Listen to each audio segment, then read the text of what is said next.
as we sit here during these holidays, people, families, they go to church and they go to temple and they go there under the belief that everything happens for a reason. God has a reason. God has a plan.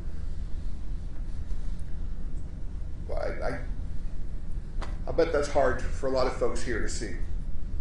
I'll bet it's really hard to see when other folks are gathered in fellowship and these families, Evie's family, Julie's family, are gathered here mourning after 2 long years, angry,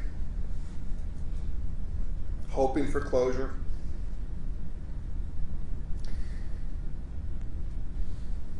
This is really about them.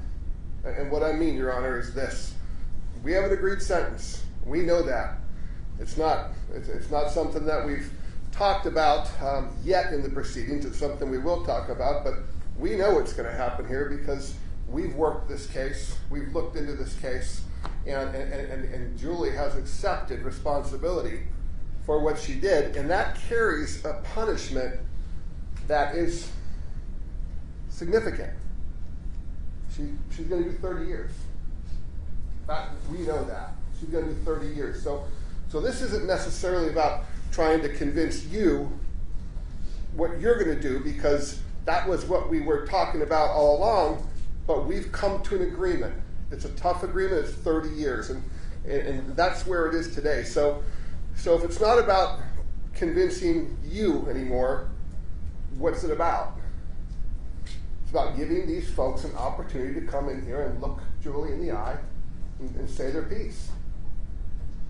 It's about, Julie knows what's going to happen to her. There's nothing that we can do to her that's going to be worse than what she's done to herself. But she will sit here and she will listen. And at the end of the day, it's really about all you folks.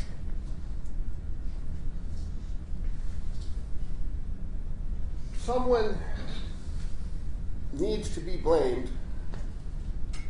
Well, I guess what I'll say is, Connie, thank you for expressing sympathy to Julie.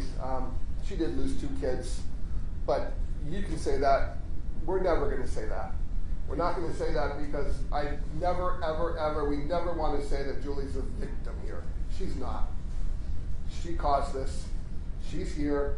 She pled guilty. And today's the day for us to put this case closed. People can start trying to move on. I would hope that as Julie takes responsibility for what she did, that you would give an opportunity for the defense today to tell you some things that she was accused of that maybe she didn't do. And maybe it doesn't matter. And I guess what I'm getting at is this. Ohio law says that you can only take in so much alcohol and be permitted to drive. It's 0.08 is the limit we have. 8. For folks who go crazy high, they have an even higher charge. It's called a high OBI, and that's when you go over a 0.17, 17. Julie knowingly consumed alcohol and took her blood level up over a 10. You do that, and someone dies in an accident, you caused that accident. Nothing else matters. You are at fault. Julie is at fault. But if she's willing to be the monster, if she's willing to be the monster that killed her 2 kids, killed Evie, all the damage to her family, all the destruction, she'll sit here and she'll take every hit because she deserves it, because she drove over the legal limit. But you were told different things, and you asked why this case took so long, and how do you know what was important to you? How do you know what could have been important to the judge? Maybe it could have got done quicker, but you were told she was going 90 miles an hour. You were told that. You believed that. The prosecutor put on the statement of the young man, the phone call where I believe it was Matt who said 90 miles an hour when he was talking to Evie's brother and a police officer the next day. So that's where we got 90 from. The day of, Max said he couldn't see because he was in the back seat. He didn't see the odometer, but he heard between 80 and 90. That's not good either, but it's different. So we went and we hired an accident reconstructionist, not somebody that's affiliated with the police, just an independent forensic engineer that goes out there. And we hoped that it would come back that she was going 30 or 35. It didn't. She's going 50 to 60 miles an hour on a wet road. That's in the accident report. Does it make any difference? No. She's over the legal limit, and she's going too fast on a wet road. The accident reconstructionist says once she left the roadway, there's nothing anyone could do. At this point, the wheels are slipping. It's a large dually truck, Your Honor, and I don't know, you probably know what a dually is, but it's one of those big trucks that have the 4 tires in the back. And you know this road because I know you drive this road. We talked about a jury view, and you said, I know this area. This is my area. So is 50, 60 too fast? It sure is on a wet road. But the monster was going 90. Julie wasn't going 90. You were told that Julie was high on methamphetamine. You were told all along that maybe she was doing meth. Maybe she was doing some other kind of hallucinogen. So we get this lab report, and all along we've been hearing that she's got methamphetamine in her system and dextromethorphan. Can't even say it. And so we get a toxicologist that the state has to agree with. Because we got a toxicologist who says, wait a second, is there any chance she was on any kind of cough medicine? Is there any chance she's on Sudafed? Is there any chance she's on Coricidin? Because that's the exact ingredients in that small amount that would come up if you took one of those two or a combination of those two things. So we dig into it, and she reports at the hospital, yeah, she's got COVID. She's been feeling sick all day. She took cough medicine and cold medicine. And the levels are so low that it's disingenuous for anybody to stand up here from the state and go, high on meth. But you know what? If it makes it easier for you to believe that she's going 90 miles an hour, smoking crystal meth, not a care in the world, then you get to do that. You get to do that because today's the day she takes the hits. But someday you're going to want to know what she did and what she didn't do.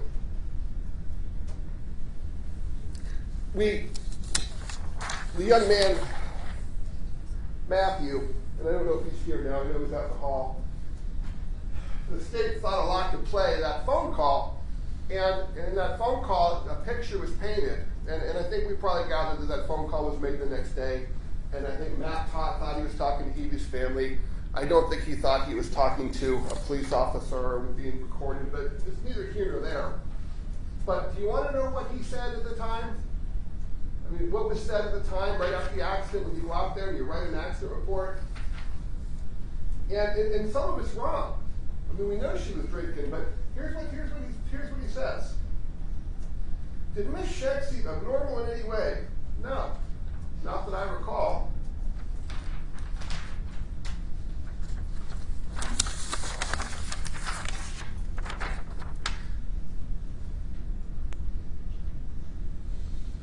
Had she been drinking alcohol? Had she been drinking alcohol before or while driving? Not that I recall. Did you see the speed? I couldn't see the odometer, but I heard 80 to 90.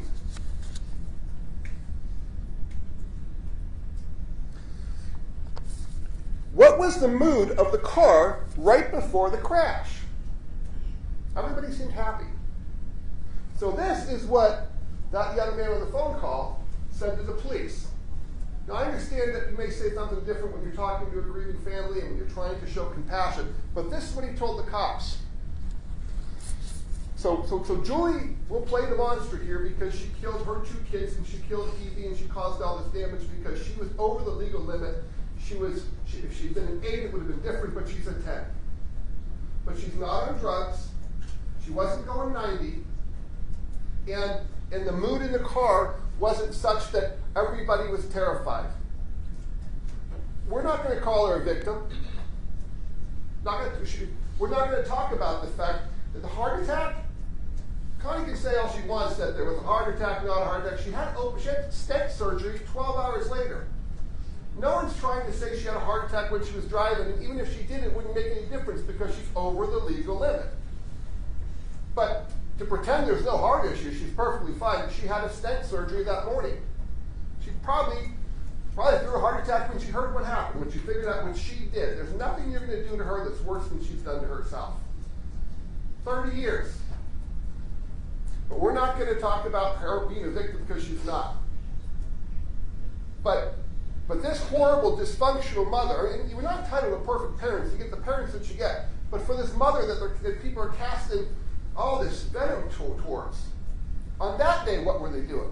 On that day, that's a happy group of folks that were on their way to a grave to celebrate a birthday, and how ironically it's the birthday of a guy who got hit by a drunk driver.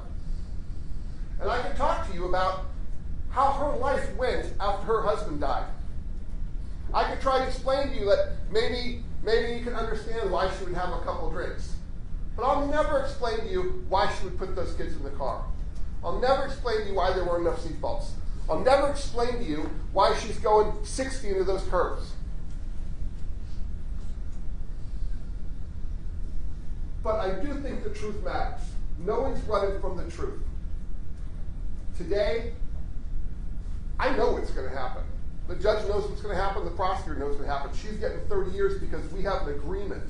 So this is unusual. This is for you, and you deserve it. You deserve to have your say. You deserve to look her in the eye. She's going to get a chance to speak. You're going to hear a little bit about what she's done in the jail. Is it going to be great? Is it going to make up for the death she caused? No.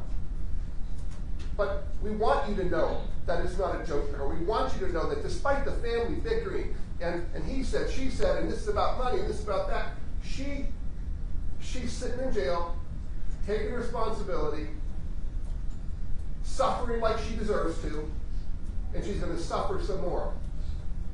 That's fair.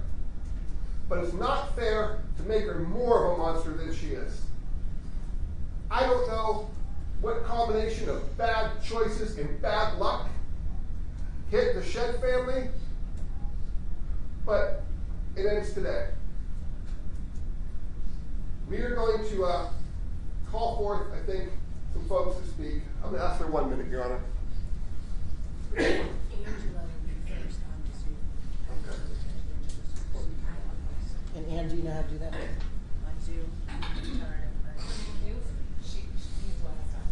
What's her name? Angela. Angela, unmute. Okay, is it too loud? Now it's getting, now are you gonna, Amanda, are you gonna put her on the screen? And who is this individual?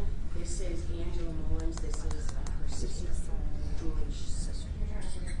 Can you do it? No. And yeah, we're calling these in no particular order, and I know we have some technical things, but I'm not sure that Angela is aware of the entire. She's been watching the entire Okay, time. At least okay. I saw a face there. Thanks. Just leave it. Maybe I just lost it. No, she's up here. Yeah, but up on the screen, she was up on the screen. Oh, just now? Mm-hmm.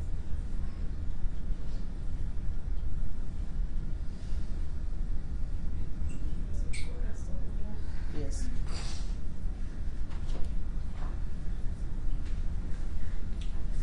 There you go. Did I do it? No.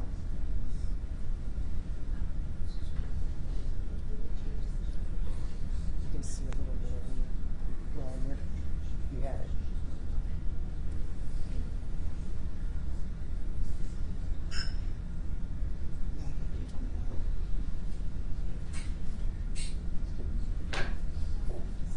That's right.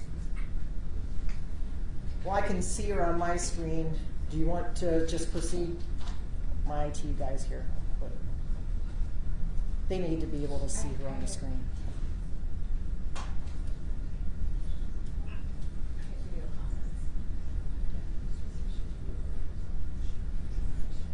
Let's give it a minute, see if we get her up, and if not, we'll just move on. We got her there, we just tried to put her up on the screen. Understood. I need to,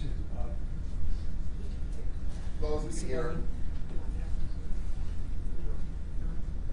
There she is. You got her? Okay, ma'am, please state your full name and spell your last name for my court reporter.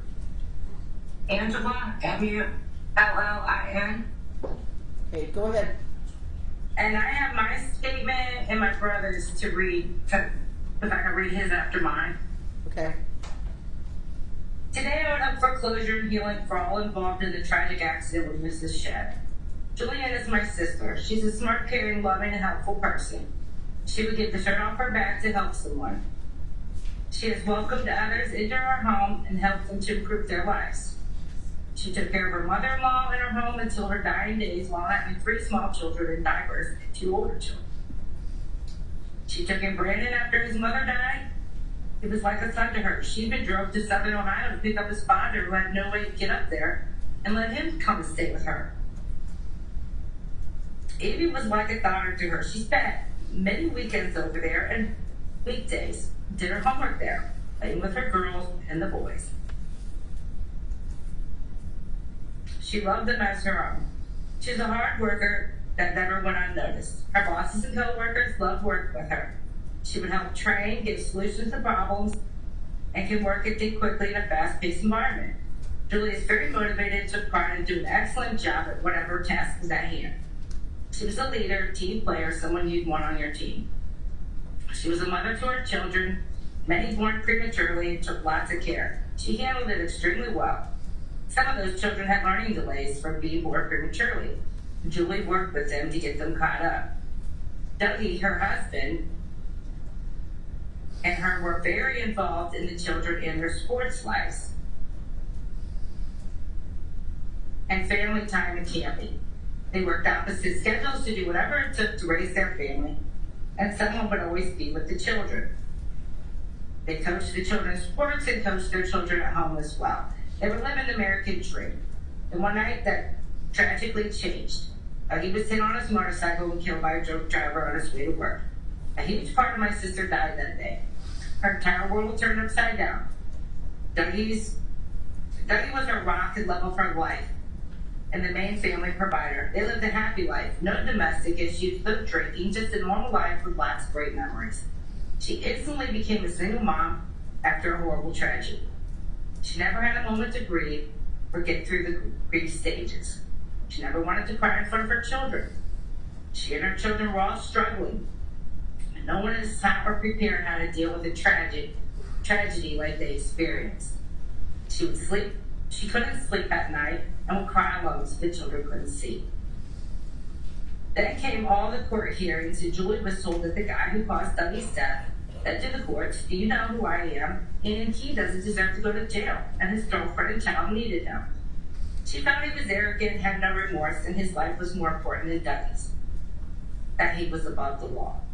He turned himself in months after the accident to appear in court and get out on a low bond on the same day, like a package wrapped in a bow. Then only had to serve 6 months of a 2-year sentence due to COVID. That left her with so much anger she never recovered. No one is prepared for a punch in the face. We flew all of them to Miami with us for their first Christmas without Doug, because we knew it would be so difficult for all of them. She went back to work for a brief time, and that became too much. Julie's daughter Amanda came to stay after Doug's death. She lived with her dad many years prior, and all that did was bring drama to the home, where they were just lost a husband and a father. Julie thought it would be helpful. In hindsight, it was problematic. Amanda played her parents and Julie at a vulnerable time. She accused her dad and stepmom of such horrible living conditions and sent police to their home. They were told to fix the living conditions. Wasn't an issue until she had the opportunity to play teenage games. Julie allowed her to come back. She took over her basement, having guys over and stayed like they lived there. Absolutely no respect for her mother or Doug's children. Her dad took her car so she convinced Julie to give her car. And she let her unlicensed boyfriend drive her car that was in Julie's name, like it was no big deal. Julie took the car away, and rightfully so. Again, no respect for anyone in the Shed house. She would be mean to the children, calling Christine fat till she starved herself thin. Attitude towards the boys that they didn't clean up. The last thing any of them needed was a disgruntled, self-entitled teen coming in their home and acting like a boss. She left several times her great legs and came back only for the same games until the domestic or her mother. That was the last time. She wasn't living in the household for either accident. Julie forgave her again after her tragic accident and paid a lawyer to keep her boys in the same home and school since they have been through so much. That time, Amanda spoke to Julie while she was in jail regularly and brought the grandbaby to court for Julie to hold. After Amanda got custody and the money, she has done everything she has accused Dougie's brother and his wife of when they had the boys for a short time after the accident, saying they alienated the boys from the family and drinking, only for her to do the exact same thing, although her drinking was underage with small children in the home, and alienating and threatening people if they talked to the boys. She cut the family off, doesn't let anyone in the home, to see what she has done with both Doug and Julie and her deceased children's belongings. She wants Julie to pay bills while she does what she wants in the home, but don't count a bill. Does what she wants with all her belongings. Amanda says, I quote, what's anybody going to do about it, end quote. The court order had never been complied with. Julie sent birthday cards to her children, and Amanda posted it on the internet and came to this very court and claimed harassment. So now Julie can't speak or send a card to her own children. Really, even parents in prison have rights. I will tell you what harassment is. Amanda putting my mother's phone number on the internet and throwing a 2-year-old temper tantrum when the internet got turned off.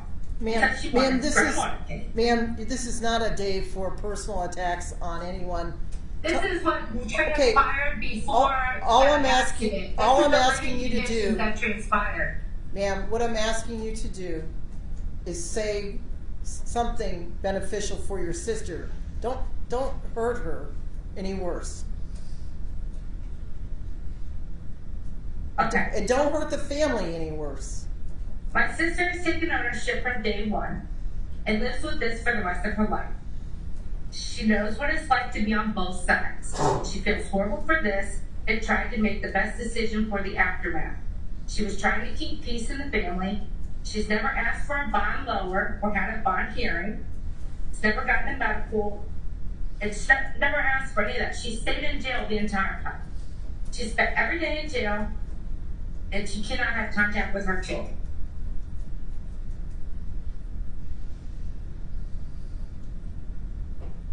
Do you have your brother's statement? Yes, I have his too.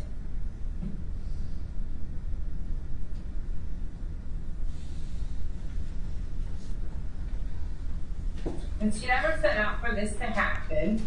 I don't know what triggered her on that day. I'll go ahead and read my brother's. I'd like to start by saying I'm sorry for the loss of Evie and my two nieces, Marlene and Christine. I know and understand the pain that people feel for the loss of these loved ones. Today is another sad day and a day of closure to all in the hope of a recovery from this tragic accident. I know there are many victims of this accident and many people who felt the effects of this accident. I know my sister is one. She caused the accident, and I believe this accident wouldn't have happened had her husband not been killed by a drunk driver on his way to work. The result of that was this accident. My sister was in a better place in life when he was alive. Once he passed, she felt overwhelmed with everything, unable to cope in a broken system that brought no justice to her for the loss of a husband. She got stuck in one way she knew to numb the pain. The day of this accident was the birthday of her husband on her way to see him at the cemetery. She shouldn't have been driving. Should she have been driving? No. Her pain and suffering from the loss is the direct cause to this accident. My sister was not a drunk addict, or is she a murderer, as some may call her on the internet. She was an intelligent, caring, loving, and giving woman. She loves her children always, and has always. Well, no matter how they view her now, she misses them all dearly. The ones she has lost and the ones still alive. She's helped out many people in her life before and after this accident, including the man who was living at her house with no place to go and his son. Ravenna, whose mother died only a few weeks before that. She was close with Ravenna. Only a few was in there. She treated Evie like a daughter. She was at the house all the time. She helped me in the same year Doug was killed. My relationship of 10 years fell apart, and she was there to listen and help me to recover while she was grieving the loss of her husband. She had given Marlene up for adoption when she was an infant and brought her back in her teenage years to raise her. When she had a better way to do so, along with all the children she had with her husband. Always giving and helping. She was a great basketball coach for her children and other children in the leagues they played in. Was a great teacher and academics to her children. Since this accident, she helped many from behind those bars. One girl who is no longer with us anymore due to a tragic car accident, but she was instrumental in her help from addiction, which she had been. The best place in her life in the last 15 years. And at 29, she's gone, but had a promising future. My sister is not the scum people make her out to be. To this day, she'd help anyone, even if they have done wrong to her. I know that she wouldn't be here today, or when December 13th accident happened had my sister's husband not been taken from her. He was everything to her, the love of her life, as long as all of her children. This broke her, and she tried to remain strong the best she could. This is something only few on this planet truly know the pain caused from the loss of a spouse. This is the result of a broken system, one that only incarcerated a man for a brief time, and a system that doesn't freely offer grief counseling for the types of events. My sister's a strong-willed person, one who's independent and strong-minded, one who thought that she had it all under control while she helped so many while she was grieving inside in the only way she knew. This didn't happen because my sister was the lifelong drunk as she has been perceived by the media and her daughter, who was talking to her on a regular up until I was just being that one on there. I asked the court to be just and fair. My sister isn't a monster, a murderer, or some careless drunk. She was a widow still suffering without dealing with her own grief and made a fateful decision that day. Illegal, yes, to go and see her late husband on his birthday at the cemetery. And the truck went off the road. It was an accident, so I asked for fairness and mercy on my sister. She is the one who has to suffer the loss of her children, and one she treated and cared for as her own for the rest of her existence, every minute of every day she is awake. She will suffer from that forever, as I know. She has this whole time sitting in the jail. I don't believe she deserves to lose an excessive amount of her life, but does deserve time for her accountability. She has accepted, considering she has lost 2 of her children as well in the tragic accident. Since this accident, my fiance and I have had a miscarried baby, and my sister was so excited for me, and now we have a baby girl who she's been excited for the whole time she's been in jail since she found out. Nearing the due date, she's called every other day, hoping to be told she was here. This is my only child. I'm her younger brother. Because of this accident, she can possibly not be a part of her life. Which had this not happened, she would have been elated and a big part of her life. I hope in your inner soul you can see that she's a kind and caring mother who made a bad decision and that led to a fateful accident. I don't believe she deserves to die in prison, and I hope you can see that. Thank you for hearing me what I have to say. Thank you. Who's the next person? Oh, Your Honor, we have Haley. Please sign up. She wants to listen to us. Who's the next person that wants to come up and talk?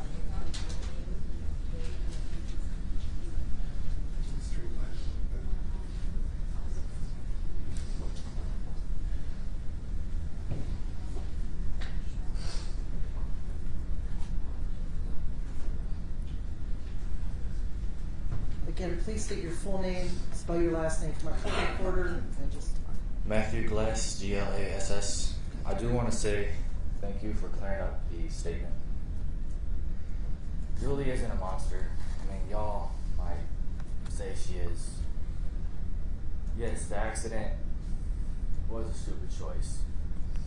Don't know why, but she has been there for me when I was down. Down as like wanting to end my life. Went to her, she helped me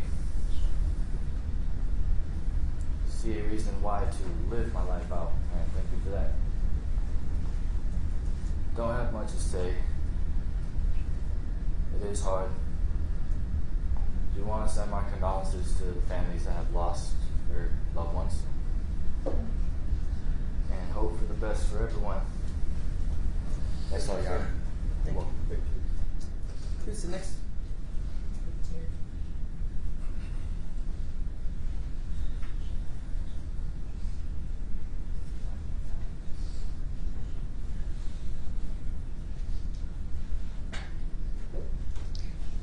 Your Honor, my name is Terry Mullen, M-U-L-L-I-N. I'm going to read for Haley Mullen.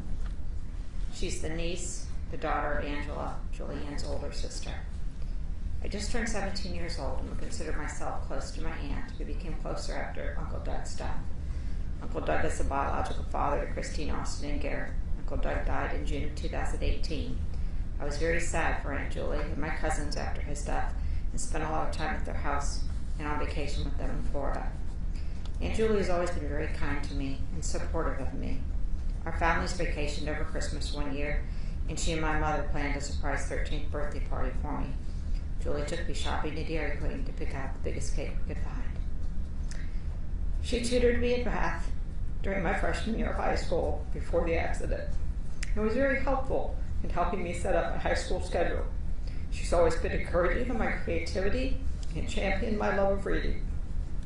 I also remember sitting together at the Twins football game.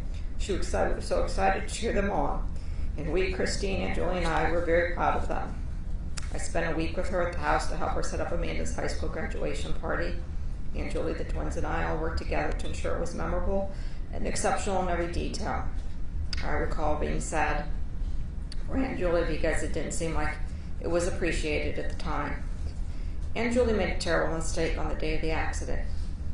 She acted out of grief on the birthday of Uncle Doug. It's a mistake that took away her loved ones and hurt many people. A mistake she'll have to live with the rest of her life. In my opinion, Aunt Julie is someone who tried to put others first, and this tragedy does not define her character. I believe in second chances and would hope the court takes into consideration her many kind-hearted gestures and traits.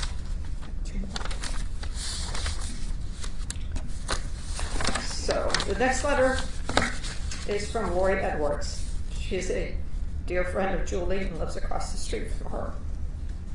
Honorable Judge, I just want to write about an event that is so tragic and about the person who causes pain for so many people. It's a hard thing to do. Well, what can I write about is that the Julie Shed that I know and how we grew up to be family in such a short period of time.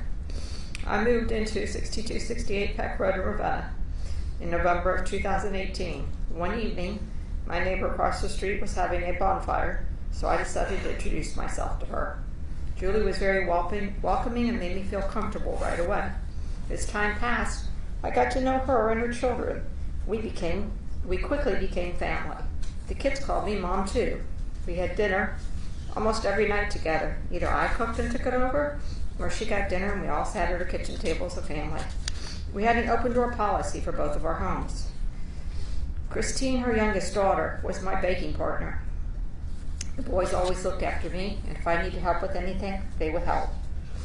My son, who is the same age as the boys, and my granddaughter, who was a year older than Christine, became family also. Many nights they all stayed, either at my house overnight or Julie's. We went roller skating, out to eat, movies, and just hung out.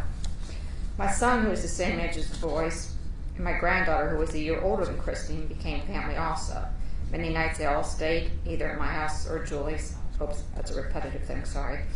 My favorite evening was one night I was coming home from work, and I drove down Harding, and I saw Julie's family, Christine, Austin, Garrett, Amber, all walking across the road with balloons, food, and cake. It was my birthday, and they wanted to surprise me, and they sure did. Julie would help anyone that was in need of anything. The only person she didn't help was herself. I didn't know her before her husband was killed. I only knew her after she lost him. I do know that she always tried to be strong for her children and hide the real pain and sadness that she had inside.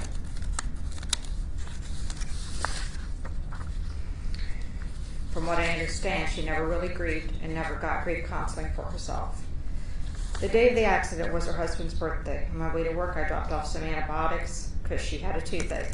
I told her I would see her later and I would try to go to the cemetery with them. When I got home from work, I noticed both her vehicles were gone. So I just assumed they took both cars and had already left. I ran into town and came home, where I noticed the police were at her house. Since I knew or thought no one was home, I walked over to see if I could help them with anything. They asked if I knew Marlena, and I said I did. Then they asked if I knew Evie's last name, which I did not. However, I called my granddaughter, and she found it on Facebook. I was told there was an accident, and I was instructed to take Chris, who is Brandon's dad, to Akron Children's, where he was being life flighted. It was there I found out 3 people were killed in the accident. When I arrived back home, I was then told who had died, and it was the worst news I ever heard. I then took Matt to Cleveland, where the boys were being transferred. I had what I thought was a good relationship with Amanda, as I went over, often saw her first child after she had her. When the boys were in Hinckley at their Uncle Dave's, myself and my son would go over and visit. When they returned to Ravenna, the boys came over often just to hang out or talk. Then suddenly it all changed. After Stephen, who lived with me for 3 years, returned to my house, he wanted to see the boys and see how they were doing. I actually advised him not to go because I wasn't sure if it was in anyone's best interest at that point. And since we did have an open door policy with Julie and the kids, he decided to go anyways.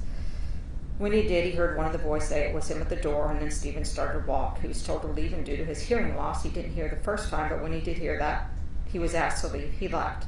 Someone in the household called the police, which turned into 3 people getting arrested for doing nothing but wanting to see how the boys were doing since the accident. Julie and I didn't always agree on things, but that was okay. Julie has one of the biggest hearts of anyone I ever came across. That day, she had a very poor decision that she has to live with for the rest of her life. Knowing Julie, she still will be helping in what she can, no matter where she is. I just want the courts to know that she isn't the monster the papers have made her out to be, that she would never intentionally hurt someone, but she did make a horrible decision on that day. She knows she'll have to serve whatever time she is given, but she'll find a way to help others and hopefully help herself.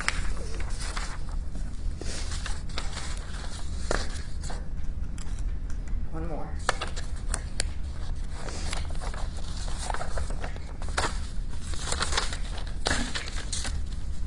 Thank you for allowing us to speak today. My sincere condolences to all the victims' families here, as I'm a victim too, although some people don't look at me that way. I know from day one my daughter was guilty. I know that she drank. I know all of it. I know she has to serve the time. For those of you who think this is a two-sided game, it's not. I know what she did. I know she has to serve the time. But for you to say, I don't think that way, is wrong. Totally wrong. Because I suffer every day knowing my daughter did this. Every single day of my life. We can point fingers, we can call people names. We can wish she was dead, rots underneath the jail, as many of you have said. That's not going to bring back Evie. That's not going to bring back Christine. That's not going to bring back Marlena. Those are my grandchildren. That's Evie's daughter. Nothing is going to bring them back. We know that. And it hurts. It hurts not being able to watch them grow up. It hurts the division that's in the family where I don't get to have any time with the other grandkids that have been shut out. That hurts immensely.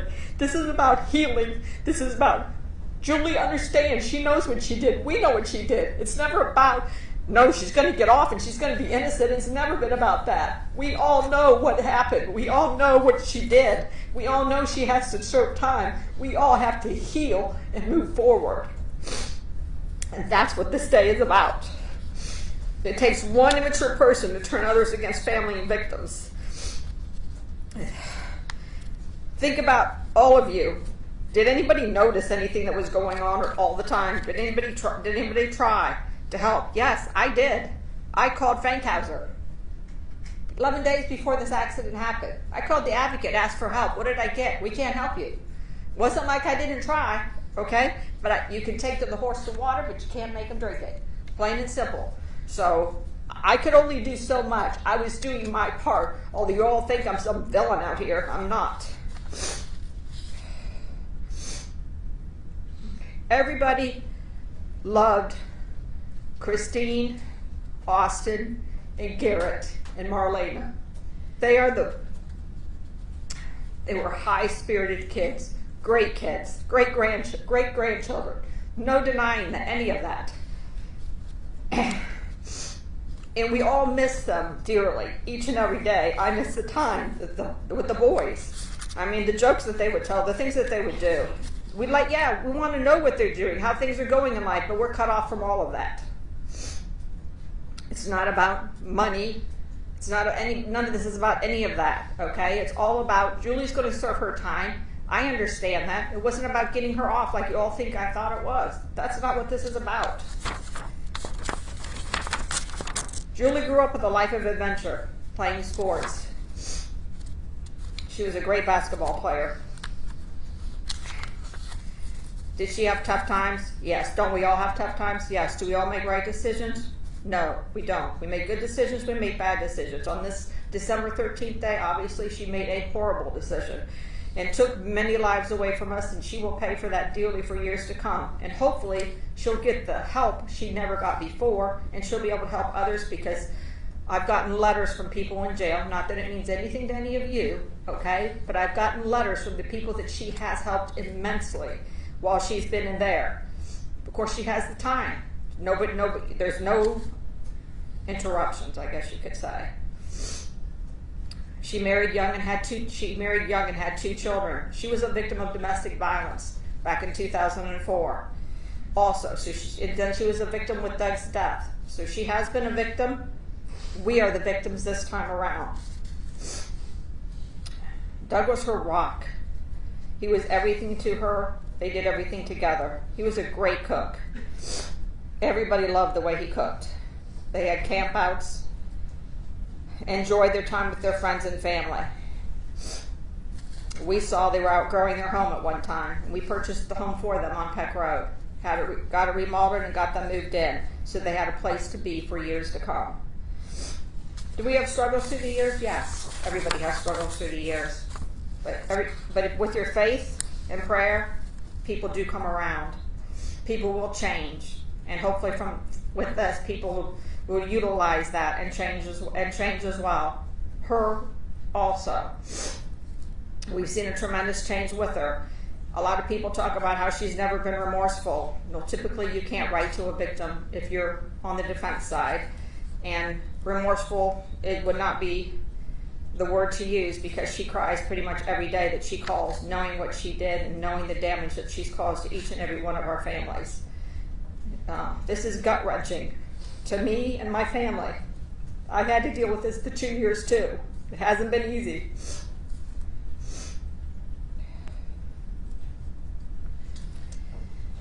The one thing that we didn't get was the advocate. The one thing, my grandson, who was a victim in this accident, who pulled the people from this accident, never got a call from the advocate, ever, for 2 years until a week ago.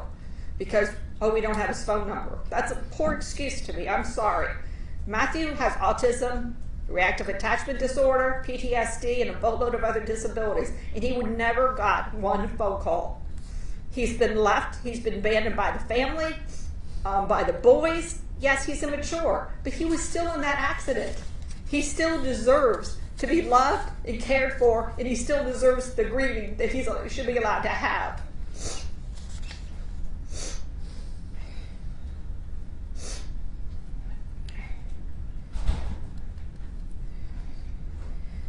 The system is broken, obviously, because people were selectively chosen to be advocated for in this particular case. All because what? He's my grandson, because you thought he's choosing sides?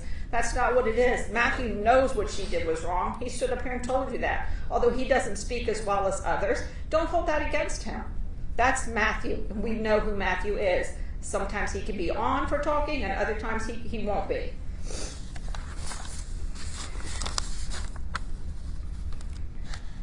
Julie had concerns about her boys and where they'd be placed after the accident, and she paid for the attorney for Amanda to get custody of the boys.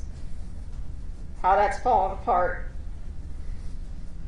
and could have been remedied, but when I'm cut off from the house and cut off from everybody, that makes it a little bit difficult, because this isn't what we want. We all want to heal from this accident. We all have to move forward. We're never going to change that day, ever.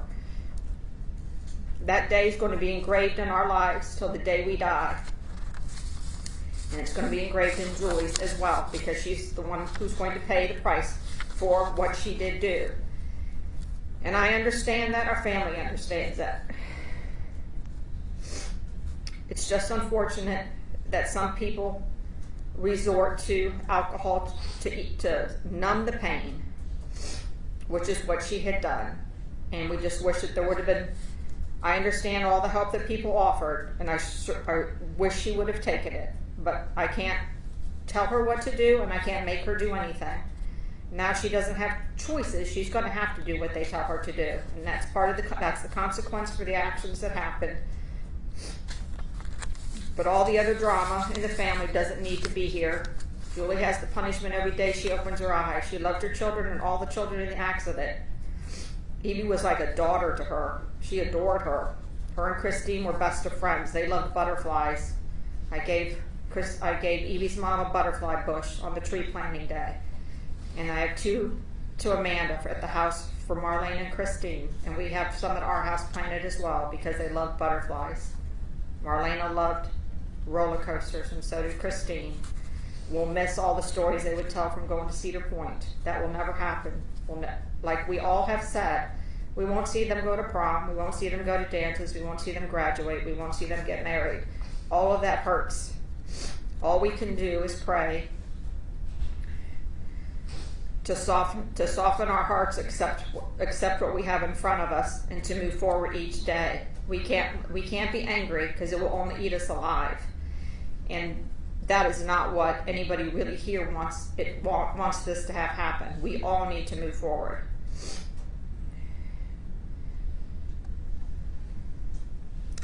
And in today's world, if you think keeping someone behind bars forever is the answer, statistics show that it's not.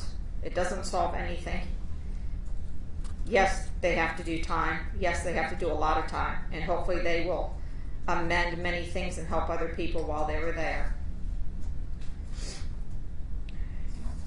And I will miss my daughter dearly when she's gone. And I hope to reunite with my grandkids, because this is not where I want to be, or any of us want to be.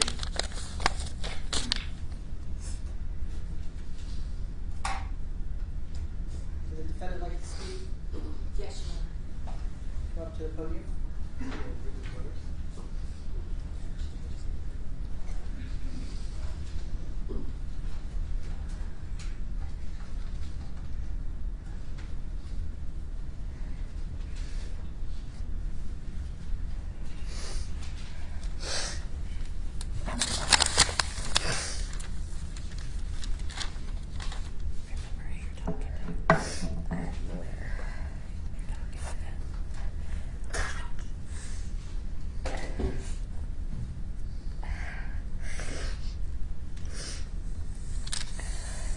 My name is Joanne Shedd. I am the defendant in this case and the guilty party. I am sorry, and sorry will never be enough. The words will never be enough. I'm responsible 100% for the loss and sufferings that every one of you endures in this entire community.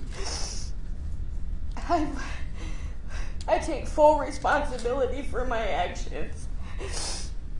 I've never once blamed anybody else and said they were the one at fault. I was 100% at fault.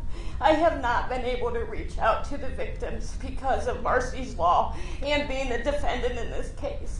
I am the one who told my mother to purchase the butterfly bush for you, Melissa, to have planted in reminder for your daughter, for the beautiful soul and the beautiful spirit that she is and was, and that she will float around for you to see that she is here with you, so that her light will continue to shine. I had them planted for my daughters as well for the same reasons. If I could take away all the pain and suffering, I would. If I could trade places with our daughters, I would. If I could take all of the damage from all of the injuries that every one of you has imposed on this, I would. But I can't. I can't take away those images. When you sit and say that I need to see those photographs every day hanging on a wall, I see them every day. I saw my son crushed underneath the truck with his legs and unable to move, and tried to speak to him to keep him calm. I watched your daughter take her last breath crushed underneath my truck, and that will haunt me for the rest of my life. I have watched Brandon crammed, unable to move besides bob his head, crushed with both my daughters. It will haunt me for the rest of my life. I'm at fault for that, and it will never change. What I do forward with what happened is I hope nobody is ever in my shoes, ever not able to handle grief, because it comes in magnitude of waves that I hope I can help somebody. It doesn't matter how many days you put me in prison. My life penance is every day that I am here, every day that I wake up, every day that I close my eyes.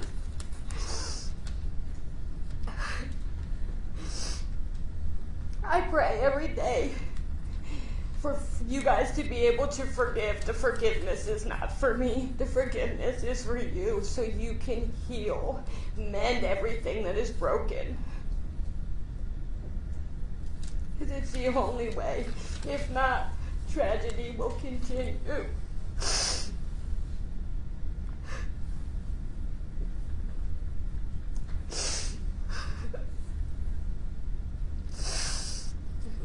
I want you to keep our loved ones' spirits alive through all the memories and the love we share for them.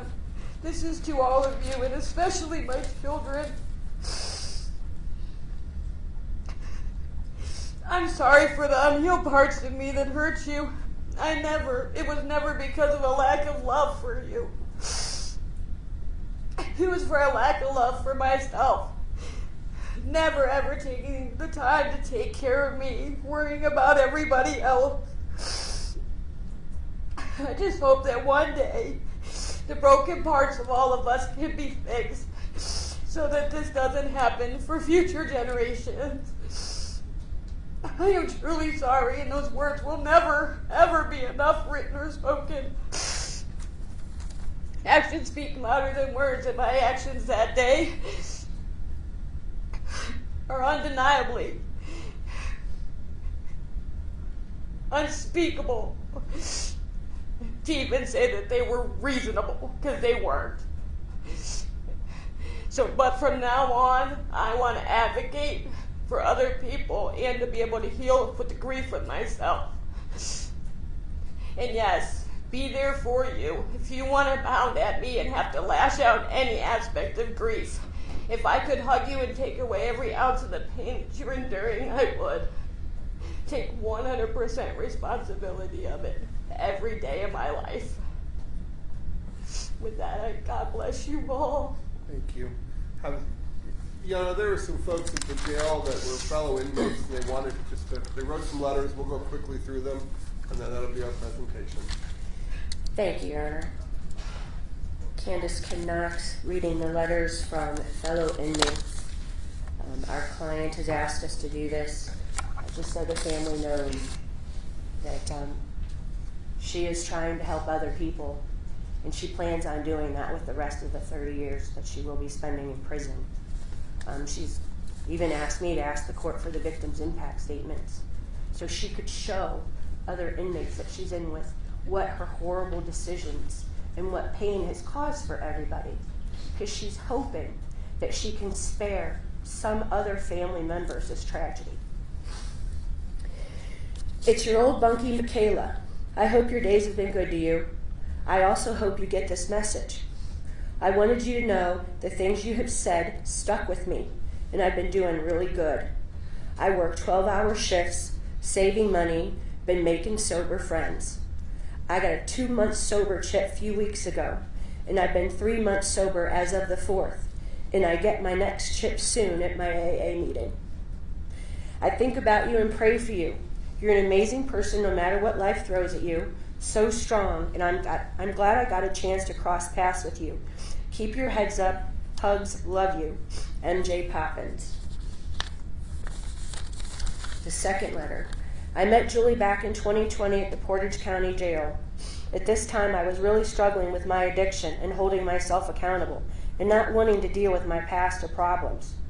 I started talking with Julie about my life and what not, and hated what she had to say at first because I wasn't ready to hear it. But she was right, and it got me thinking. I've spent a good year and a half with this woman, being in and out, and each time she worked with me, we talked, we cried, she broke me down, then would lift me back up with her kind and caring and very loving, motherly, impacting words. She is very understanding and receptive, and the only person or woman who has ever cared enough in this place to take time to try to help me. The only woman who's ever left me speechless in a good way. The only one who has ever gotten through to me and has had me counting my blessings, wanting me to be a better mother, taught me it's not all about me and how to be grateful and that life is too short. From Julie, I have learned so much that I never thought was possible. And she's taught my family that family is everything and to always hold those you love tightly because you just never know, and to be grateful. I still have my husband, my kids, my family. I know from speaking to her that she's all that she wishes she still had. And since her tragedy, if all that she can do is help mothers to be better, to do better, and love harder, she's going to do it. Even at first you won't listen and hate her, because in the end you will learn a lot. Be grateful and love who she is as a person, a mother, and a mentor. Julie is strong and beautiful. She's a smart human being with a big heart. She is a great mother and someone who will go to any length to help anyone. She definitely has 100% impacted me in my life in such a positive way. It's unbelievable and amazing. And because of her, my whole outlook on life has changed since 2020, 21, and 2022 with her. She helps anyone in need at the jail with food, clothing, hygiene, during the holidays, and just making people see the good in themselves and making them feel good about themselves no matter what. She is the mother of my pod. She's been in, and everyone loves her. I couldn't have asked to meet a better person or to spend my jail time with. I love this woman with all my heart and thank her for everything and will continue to have her in my life outside these jail walls. She deserves the world and all the love and a chance to spread her greatness to everyone in need. I love you, Julie, and thank you. With love and much respect, April Yeager. The other ones are short. I'm writing this letter to express my feelings and love for Julie. She has been a huge impact in my life and also my outlook on a true friend. During my returns to Portage County Jail in the last 2 years, Julie's always been there for me as a true friend. She has never judged me or turned on me away for emotional support. I've always felt comfortable around Julie. She is like a mother to all of us ladies in the jail. She never turns anybody who needs away. She's helped me realize how precious life truly is and to never take one day for granted. I can simply say I have so much respect and love for her. There is not one day Julie does not live with her terrible nightmare. But she still lifts each and every one of us up with love and hope. I will never meet a guardian angel like Julie in my life.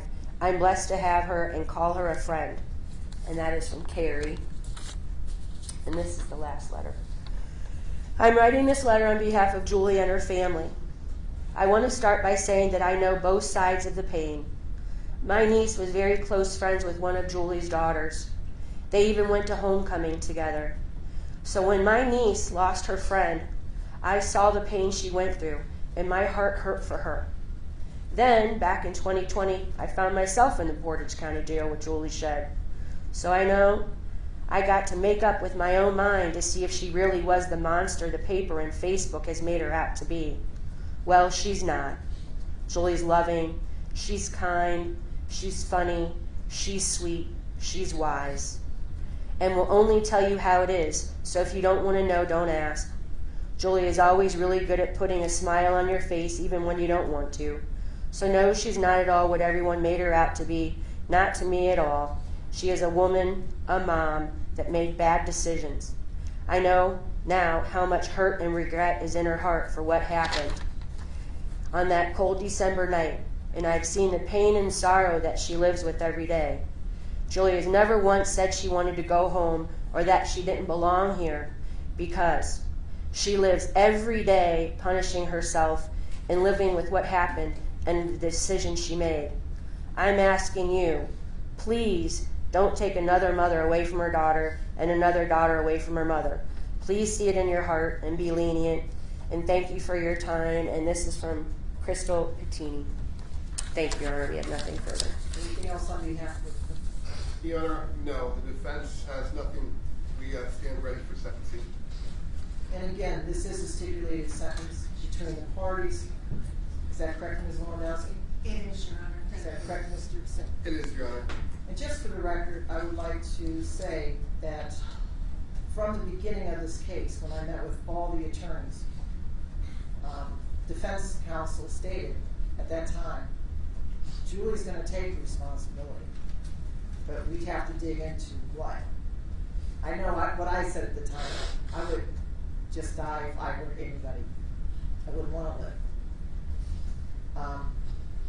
There were many delays, COVID, deaths in families, experts that weren't available. But finally, we came to a resolution. 2 sets of attorneys that worked tirelessly on this case. Ms. Lewandowski, I know you put in over 100 hours just digging through and going through the layers of this case. I know the defense team has done that as well. If I could, by this sentence, bring any of these kids back or relieve the pain of the ones that are here, that would be the greatest gift of all. But we're faced with what we have here. I don't know what the reason is that this happened, why these young people were taken away. I hope to God, whoever's listening to this, understands that drinking and driving is a horrible thing. Used to be acceptable, but now we're smart enough. We know better. And maybe somebody hearing this today will avoid killing someone else. I hope. I hope that's it. Again, the count 8 is an aggravated vehicular homicide felony of the first degree. Count 9 is an aggravated vehicular homicide felony of the first degree. And count 10 is an aggravated vehicular homicide, a felony of the first degree. Those are all qualifying counts. We also have count 11, which is a felony of the second degree. Count 12, which is a felony of the second degree. Count 13, felony of the second degree. And count 14, a felony of the second degree. Those are all aggravated vehicular assaults. They're all qualifying counts. Now, under our appeals court regulations, I have to read you, and I know we've already gone over this in the plea, but I have to read you this again, and then I'll explain it at the end of the sentence, what it really means to you. Because these are qualifying offenses, felonies of first degree, which are the higher level, pursuant to Ohio Revised Code section 2929.14 and 2929.144, I will select a minimum prison term pursuant to law for a felony of the second degree or first degree within the sentencing guidelines of 3 to 11 years in prison, and that minimum number of years in prison selected will be the minimum prison term possible to be served. The maximum prison term possible that can be imposed when sentencing on an individual qualifying count, such as a felony of the first degree, is determined by taking the actual minimum prison term imposed by the court at sentencing plus an additional 50% or half of that minimum prison term imposed on the qualifying felony of the first degree offense that you are being sentenced on. In summary, as a result of your plea to the felony of the first degree, you are facing a possible maximum prison term of 16 and a half years in prison, calculated as a possible minimum term of 11 years, coupled with 5.5 additional possible years in prison, pursuant to Ohio Revised Code 2929.14 and 2929.144. Under Ohio Revised Code 2929.19, it is irrevocably presumed that you will be released on the expiration of the minimum prison term imposed or on your presumptive early release date as defined in 2967.271, whichever is earlier. The Department of Rehabilitation and Corrections may rebut this presumption if at a hearing held under 2967.271, the Department makes specified determinations regarding the offender's conduct while confined, the offender's rehabilitation, the offender's threat to society, the offender's restrictive housing, if any, while confined, and the offender's security classification. If the Department at the hearing makes a specified determination and rebuts the presumption, the Department may maintain your incarceration after the expiration of the minimum prison term or after the presumptive earned early release date for the length of time the Department determines to be reasonable, subject to limitations specified in Section 2967.271 of the Ohio Revised Code. The Department may make the specified determination and maintain your incarceration more than one time, subject to limitations specified in Section 2967.271 of the Ohio Revised Code. If you have not been released prior to the expiration of that maximum prison term imposed as part of the sentence, you must be released upon the expiration of that term. This time I'm going to proceed with sentencing, and I'll explain to you what that means with your sentence. On count 1, the felony of the first degree aggravated vehicular homicide, I'm sentencing you to an indefinite term with a minimum of 10 years in prison. On count 9, the felony of the first degree aggravated vehicular homicide, I am sentencing you to an indefinite term with a minimum of 10 years in prison.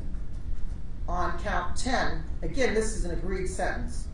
On count 10, I am going to sentence you to an indefinite term with a minimum of 10 years in prison. Those will run consecutive to one another. On counts 11, which 11 is aggravated vehicular assault, felony of second degree, I am sentencing you to an indefinite term of a minimum of 4 years. 12, which is count 12, is aggravated vehicular assault. I am sentencing you to an indefinite term with a minimum 4 years. On count 13, the felony of the second degree aggravated vehicular assault, I am sentencing you to an indefinite term with a minimum prison term of 4 years. On count 14, I am sentencing you to an indefinite term with a minimum of 4 years. And again, that's vehicular assault, felony of the second degree. And they will run concurrent to one another and concurrent to counts 8, 9, and 10. On count 7, which is the driving under suspension misdemeanor of the first degree, I am sentencing you to 180 days in the Portage County Jail to run concurrent with counts 8, 9, and 10. On count 17, which is operating a vehicle under the influence of drugs or alcohol, misdemeanor of the first degree, I am going to sentence you to 180 days in jail to run concurrent with counts 8, 9, and 10. This is on the minor misdemeanor, which is there's no prison time. I am waiving the fine on that. This is, again, an agreed sentence. This is for a minimum of 30 years to a maximum indefinite term of 35 years. That's what I read to you. Do you understand? Yes, Your Honor. So if you get in trouble while in prison, they can have a hearing, ODRC, and keep you those extra 5 years. Do you understand? Or they can keep you 1 year or 2, but a maximum of up to 5 more years. So you're looking at 35 years in prison. Yes, Your Honor. That's the agreement, Your Honor. Okay. And now, again, for our Court of Appeals, I have to read the consecutive sentencing language. The court finds that consecutive sentences are necessary to protect the public from future crimes and to punish the defendant. Consecutive sentences are not disproportionate to the seriousness of the defendant's conduct and to the danger the defendant poses to the public. The defendant committed one or more of the multiple offenses while the defendant was awaiting trial or sentencing or was under PRC. You had a pending OVI. At least two or more of the offenses were committed as part of one or more courses of conduct, and the harm caused by two or more of the multiple offenses committed was so great or unusual that no single prison term adequately reflects the seriousness of the conduct. Your criminal history, you have prior DUIs and a pending DUI, demonstrates consecutive sentences are necessary to protect the public from future crimes. Again, I'm crediting you with 730 days served to date in the Portage County Jail. Again, per agreement, you are not amenable to community control sentences, and this is a stipulated prison term. Because you're going to be assessed a fine of $1,000 and court costs, and I give you 10 years to pay. If you cannot pay, I will allow you to do community work service through the prison of up to 40 hours a week at $10 per hour until paid in full. Your court cost is $625. To work this off, you have to do around 163 hours. You will receive a lifetime license suspension.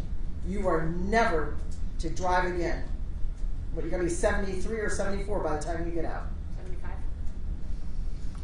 You're never to drive again. You may not own or possess any firearms as convicted felon. You will be subject to post-release control pursuant to Ohio Revised Code 2967.28. If you violate the terms of your post-release control, you could receive an additional prison term not to exceed 50% of your original prison term. The post-release control period in this particular case is a mandatory period of 2 to 5 years. Do you understand that? Yes, Your Honor. And then your penalty could be to half of your sentence. Do you understand that? Yes, Your Honor. That's imposed by the parole authorities. Yes. It has come to my attention that the defendant has several significant medical conditions that I must make the ODRC aware of, that they are to, I'm suggesting that she be sent to a medical facility until cleared by medical staff, and then that's up to them how they handle that. But I have to make that finding. Anything else?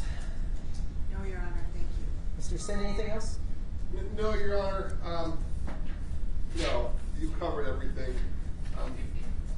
Your Honor, at the conclusion, I know the deputies were willing to lock people out and make sure there was no hard feelings out there, but I think everybody's all out of fight right now. I don't know that that's necessary. You know what? I just pray for everyone to heal, and that's a hard thing. I don't know if I could do it. Yeah. I don't know. I don't know if I could forgive you if it happened to my family. But I didn't ask for forgiveness for me, it's forgiveness for yourself. And if you give that peace, it's for you to heal. And you are also in my prayers with your father in the hospital. thank you. Thanks, Your Honor. Yeah. All right. Should I give the board the hug? I would love that. They would give me a hug. Connie has arranged with the judge that certain family members can give her a hug, so that goes to you.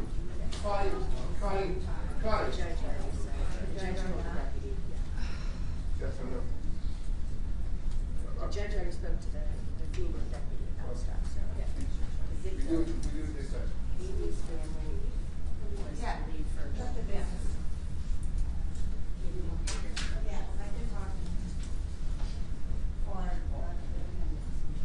Here it is.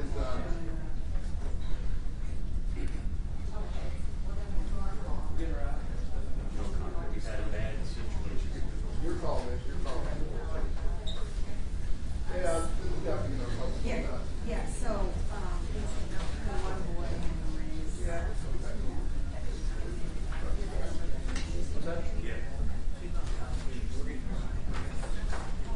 Put all your junk in here. Connie, okay. Yeah, thank you for your professionalism.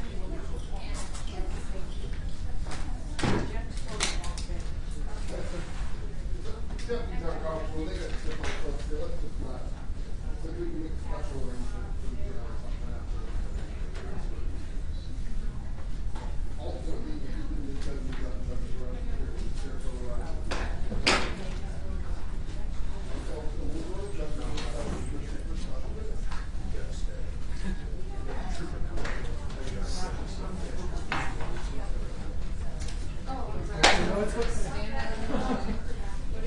I'm on microphone. Oh, sorry. Thank you. I was testing.